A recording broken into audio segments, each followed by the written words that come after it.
Yo, what's up guys? It's Noah here. And in today's video, we're going to be talking through some player props I like on Prizepicks for today's NFL slate of playoff games. We have the wildcard weekend Sunday games. So we have 3 games Sunday. We just wrapped up the 2 games on Saturday. And I did post a video for Saturday's games. We went 2-0 on the 2 props that we gave out. So hopefully you guys tailed. We took CJ Stroud over 229.5 pass yards, which hit pretty easily. Stroud had a really good game passing. I want to say he hit like early in the third quarter. And then we took Lamar Jackson and Jaylen Warren to combine for more than 103.5 rush yards, or rush plus receiving yards. And that one was a little bit sweaty. It probably shouldn't have been because it was looking like an easy cash. I think at halftime, Warren and Lamar had combined for like 80 yards. But in the second half, Warren wasn't really getting many yards. Lamar wasn't getting many yards. But Lamar came through late in the fourth quarter with some rush yards. He was the one that carried us because he had like 81 rush yards, I think. And Jaylen Warren had like 25 rush receiving yards. So it was a little bit sweaty, but we still got the over there. 106 total, which obviously we needed 104. Barely cash, but we'll take it. So hopefully you guys tailed the 2 picks that we gave out Saturday for the 2 games on Saturday. Now we're going to talk about 3 picks I like for the 3 games on Sunday. We're going to give out a prop that I like from each one of the 3 games. So before we do talk through these plays, guys, as always, if you do enjoy these Prizepicks videos, if they help you out, make sure to hit that like button down below, hit that subscribe button as well. And if you guys are new to the channel and if you are new to Prizepicks, go sign up for Prizepicks. Use promo code NOAH when you do. When you sign up for Prizepicks with my promo code and place your first lineup, you'll get $50 in promo funds instantly added to your account. So make sure to check out Prizepicks if you have not yet. And also, we do have a partnership with Sleeper, so I do want to shout out Sleeper. If you guys don't have an account over on Sleeper, you can sign up, use promo code NOAH, and take advantage of their new user offer. Play $5, get $55. This replaces their 100% deposit match bonus that they used to do for new users, which, that would kind of incentivize you to deposit more money because the more money you deposited, the bigger bonus you got. Well, now their new promo that they're doing is really good for people who don't want to put in a bunch of money because you can go and deposit the minimum, which on Sleeper is $10, and still get $55 worth of free lineups once you play your first lineup, your first $5 lineup. So definitely go check out Sleeper, guys, if you have not yet. Take advantage of this promo. Get those $55 worth of free lineups. Again, you do get access to that when you sign up and use code NOAH. So go check them out, guys, and use that code NOAH when you sign up to get access to that promo on Sleeper. But we got 3 props to talk about for Sunday's NFL games. First game of the day is Bills and Broncos, and the prop that I'm liking in this game is going to be a fantasy score prop. So if you're someone that's new to Prizepicks, if you don't know how fantasy score works, it is very self-explanatory. You can just click scoring chart right here. You can see how fantasy points are calculated. They're calculated here. It's the same scoring system that every fantasy football league uses. 0.4 pass yards, so 25 pass yards is 1 fantasy point. Passing touchdowns, 4 fantasy points. Interceptions, you lose a point, and you can see how it's calculated. It is a full PPR, so you do get a full point per reception. And the fantasy score prop that I do like in this Bills-Broncos game is going to be Javonte Williams for more than 5.5 fantasy score. So this is a really, really low line on Javonte Williams, most likely due to the fact that his workload has kind of started to decrease a little bit, over the last few games and to end the regular season. The Broncos have kind of been running a 3-man committee at running back involving Javonte Williams, Jaleel McLaughlin, and Audric Estime. If we look at their Week 18 game, Javonte Williams played 23 snaps, Jaleel McLaughlin played 30 snaps, Audric Estime played 18 snaps. The game before that, it was actually Javonte Williams who led the team in snaps, 22, with McLaughlin getting 14, Estime getting 18. So far this season, Javonte Williams has kind of been the RB1 for Denver, but he's had some bad games, to end the season. Like, he had some games where he's really inefficient, so they started to give more touches to the other running backs.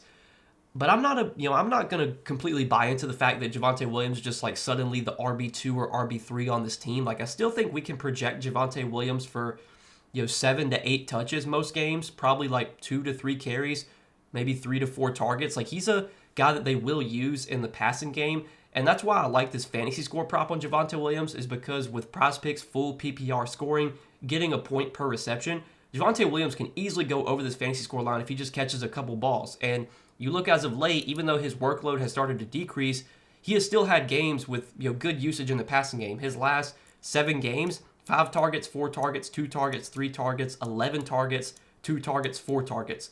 And then over that stretch, he's also had 9 carries, 8 carries, 4 carries, 6 carries, 4 carries.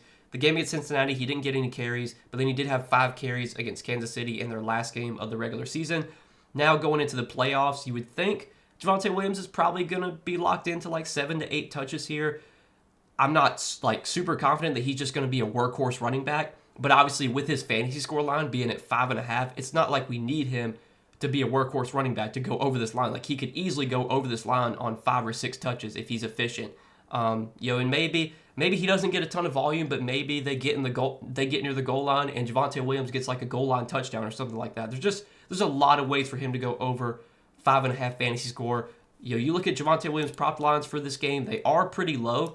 Of all the running backs for Denver, Jaleel McLaughlin's the guy that has the highest lines. So, it looks like the sports books are projecting Jaleel McLaughlin to be the RB1 with Williams as the RB2, Estime as the RB3. But I think it could be a hot hand situation here. Like, I don't think it's a guarantee that McLaughlin goes out there and gets like 15, 20 touches. I think we could see maybe 10 touches for McLaughlin, maybe 8 for Williams, and maybe like 6 for Estime. I think game script could also play a part in this and who gets touches. So Audric Estime is a running back that has never really been much of a pass catcher. When he was at Notre Dame, he was really not used much in the passing game at all. And this season with the Broncos, Estime has not really been involved in the passing game. He only has 5 targets all season. This game does have a 9-point spread. Denver is going to be going on the road into Buffalo, big underdogs in this game. In a game script where Denver gets behind and are forced to throw, that's probably going to be good for Javonte Williams and Jaleel McLaughlin because Williams and McLaughlin are the 2 pass-catching running backs. Williams has actually been the guy that's led the team this season in targets and receiving yards and receptions and stuff like that. McLaughlin's had 27 targets, 24 receptions, 76 receiving yards. Javonte Williams has had 70 targets, 52 receptions, 346 receiving yards. So, I think the game script could also play into Williams' favor here because if Denver does get behind and they're forced to throw, that's pretty much going to get Audric Estime out of the game because Audric Estime is not going to be out there catching passes. He's just not that type of running back. He's a guy that they'll use a lot on short yardage situations, maybe early downs and stuff like that. But in 2-minute drills and situations where Denver's playing from behind, you're going to see Javonte Williams and Jaleel McLaughlin getting a lot of snaps in those scenarios. So I like Javonte Williams for more than 5.5 fantasy score here. I think this line's just a little bit too low for him, even though his workload has been a little bit kind of up and down lately.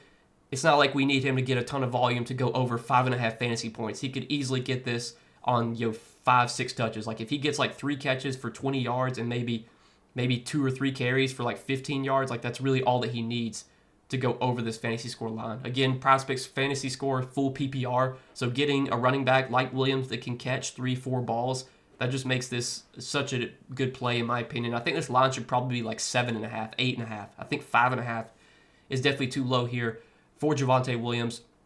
And one more thing I do want to note is that Buffalo this season has been one of the worst defenses at stopping pass-catching running backs. We've seen pass-catching running backs have a ton of success against the Bills this year. Buffalo is giving up the second most receptions and the most receiving yards to running backs this season. They're also top 10 in fantasy points allowed to running backs. So I think it's a pretty good matchup for both Javonte Williams and Jaleel McLaughlin with how those two guys can be used in the passing game.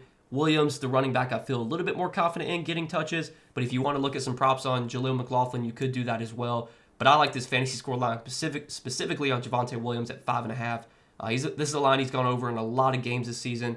I know his role is a little bit different now than it was at the beginning of the season, but I don't think his role has diminished so much that we should be projecting him for only 5.5 fantasy points. I think he still probably projects for like 8 fantasy points on a weekly basis. I like the over here of 5.5. So we'll take that as our first prop for Sunday's NFL games. Next prop that we're going to look at in the Eagles and Packers game is going to be a receptions prop. And the receptions prop that I like in this game is going to be on Dallas Goedert. And I like Dallas Goedert for more than 3.5 receptions, if I can find him. Hopefully they didn't take this prop off the board. They might have took it off the board.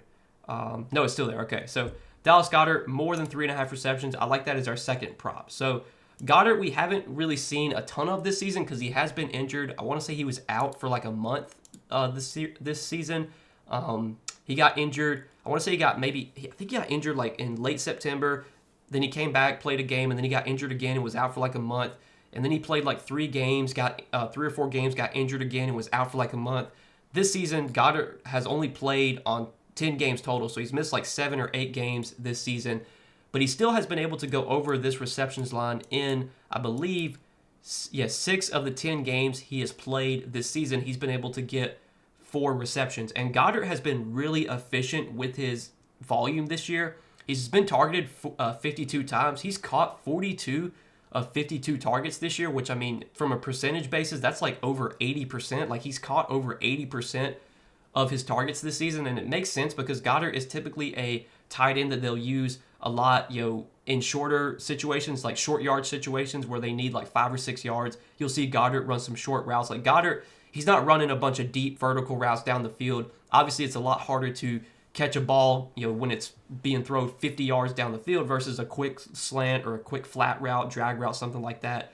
So Goddard's been really efficient with his volume, racking up receptions on volume this season. As you can see over his last 4 games, he's had at least 4 receptions in 3 of those 4 games. And the targets have been pretty solid for Goddard. Now, he's not getting like 12 targets a game, but obviously when you have a receptions prop of 3.5, you don't need him to get that much volume. If he gets 5 or 6 targets here, he's got a good chance at 4 receptions. And over his last 5 games, he's had 3 targets, 5 targets, 5 targets, 4 targets, and 6 targets. You look at his targets prop on Prizepicks, that line is set at 5. In games this season where Goddard has gotten at least 5 targets, he's had 4 receptions in all those games. So I think if we get 5 targets or more from Goddard, it's likely that we'll get more than 3.5 receptions as well. The Eagles, they're favorites in this game, but they're not like huge favorites, 5-point favorites. So I don't know if this is a game script where we should just project the Eagles to be able to run the ball, kill the clock, not really have to throw. I mean, if we look at Jalen Hurts' pass attempts line for this game, I know Jalen Hurts is coming back from a concussion, but I would assume Jalen Hurts is going to be full go, like no limitations or anything. His pass attempts line is still set at 28, even though you look at his last few games that he played in. I mean, he wasn't really throwing the ball that much. Clearly, the sports books thinks Jalen Hurts is going to have a decent amount of pass attempts in this game.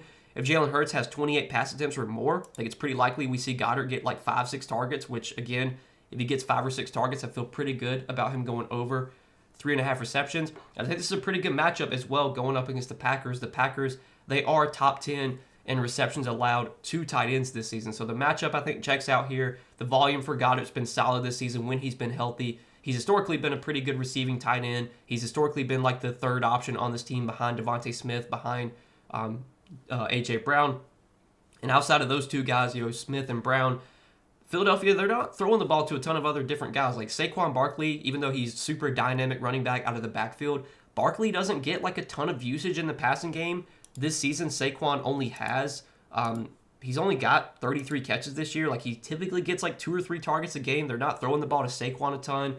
They don't really throw the ball to many of their other wide receivers. Like you look at the other wide receivers on this team for Philadelphia. I mean, Jahan Dotson, he had a bunch of targets last week, but that was just because, Philadelphia rested their starters. Outside of last week, Jahan Dotson has not really been able to earn targets at a high rate. Johnny Wilson hasn't really been able to earn targets at a high rate. So I think we can still project Goddard for good volume here. I like the matchup as well. I like him for more than 3.5 receptions in this spot. And sportsbook odds like the over on this prop as well. I was looking at DraftKings Sportsbook. They have Goddard favored at -135. Pretty heavily favored, heavily juiced to go over 3.5 receptions. So that'll be our second prop for Sunday. And then third and final prop that I like that's going to be in the Commanders and Bucks game. Another receptions prop we're going to look at is going to be on Austin Eckler. And I like Austin Eckler for more than 2.5 receptions. So Austin Eckler made his return from a concussion in his last game, in their Week 18 game, I think it was the Week 18 game. He played in that game, and he outsnapped Brian Robinson. 60% of the snaps went to Eckler, 40% to Robinson. And that was a game that, the Commanders won. I mean, they won that game by 4 against Dallas. It wasn't a game that, where they had like a huge lead. Because typically in games where the Commanders have a big lead, they can just kind of feed the ball to Brian Robinson because he's kind of their running back that they'll use in situations where they're trying to kill the clock. They're just running the ball a lot. Whereas Eckler is the guy that they use a lot in passing situations, 2-minute drills and stuff like that. Going on the road to face a Bucs offense that has been able to put up points this season, as 3-point underdogs. Like, this definitely could be a spot where Washington is playing from behind. And in scenarios where Washington gets behind, that's going to really benefit Austin Ekeler, because Austin Ekeler has historically throughout his career been a really good pass catcher. He's been used a decent amount in the passing game this season with the Commanders. Now, the Commanders haven't been using Ekeler as much of a pass catcher as he was when he was on the Chargers. Like, when Ekeler was on the Chargers, he was getting like 6-7 targets a game. Like, he's not getting that type of volume on this Commanders team, but even still, over their last 5 games, he has seen 4, 2, 9, 3, and 2 targets. And some of these were, games where the Commanders were playing with the lead, didn't really have to throw a ton. Again, I think things could be different here against Tampa Bay. Also, Tampa Bay has been very good against the run this season. You look at rush yards allowed to running backs, they're giving up the 4th fewest rush yards allowed to running backs. Whereas if you look at what they've allowed to running backs in the passing game, they've given up the 6th most receptions and the 5th most receiving yards. So this could definitely be a spot where Washington's running game is struggling a little bit. I think Brian Robinson, who has struggled with his efficiency lately, could definitely be inefficient in this spot on the ground. We could just see more pass plays for Jaden Daniels and for this Washington team. If we look at Jaden Daniels' pass attempts line for this game, I want to say it's pretty high. It's up at I think it was at 30-something. 32.5. I mean, typically Jaden Daniels doesn't throw the ball that much unless it's a game script where they're playing from behind or something like that. Last week against Dallas, Daniels only had 12 pass attempts. Now, he didn't play the whole game. I think he played the first 2 drives or something. So it's really hard to look into too much into that one. But he did have 39 against Philadelphia, 36 against Atlanta, against New Orleans, 31 against Tennessee, 30. He typically is a guy that will throw the ball about 30 times a game. This season, he's not been a high volume passer, but the sports books, they're projecting more pass attempts for Jaden Daniels here with his line at 32.5. And I think that could be matchup based, just because Tampa Bay's defense has been so much more beatable through the air this season than on the ground. And in a game like this where they're going on the road as underdogs, I think we're going to see a few more pass plays for Washington than we maybe normally would see, which could also lead to more snaps for Austin Ekeler, who's their pass-catching running back. Last week, Ekeler outsnapped Brian Robinson. I wouldn't be surprised if you see that happen again here. Ekeler playing more snaps than Robinson, with him getting to 2.5 receptions. I like this over a lot. I think this is a play that looks pretty good. I like the matchup as well for Ekeler. So give me more than 2.5 receptions for Austin Ekeler as our third and final prop for Sunday's NFL games. Again, guys, we have 3 games on Sunday. There's a game at 1 o'clock, 4:30, and 8 o'clock. So it's a fun day of sweating games all day. Once one game starts and that game ends, you got the next game starting, and then when that game's in, you got the next game starting. So it's awesome when you have the game spread out like this and you can just watch each game one after the other. I've got you guys 3 props I like for these 3 games on Sunday. We went 2-0 on our 2 props for Saturday. Let's see if we can go 3-0 here for these 3 props on Monday. And I do want to say, guys, that there is a game on Monday night, Rams and Vikings. I will have a video posted for that game. It'll probably go up sometime late Sunday night, so be on the lookout for that if you're looking for props that I like from the Monday night football game. But again, as always, appreciate you guys watching these Prizepicks videos. Make sure you hit that like button down below if you did enjoy. Hit that subscribe button as well. And be sure to go check out Prizepicks. If you guys are not signed up for Prizepicks yet, use that promo code NOAH. When you sign up for Prizepicks with my promo code and place your first lineup, you'll get $50 in promo funds instantly added to your account. So check out Prizepicks if you guys have not yet. But good luck as always. Thanks for watching, guys. Let's make some money on this slate, and I will see you in the next video.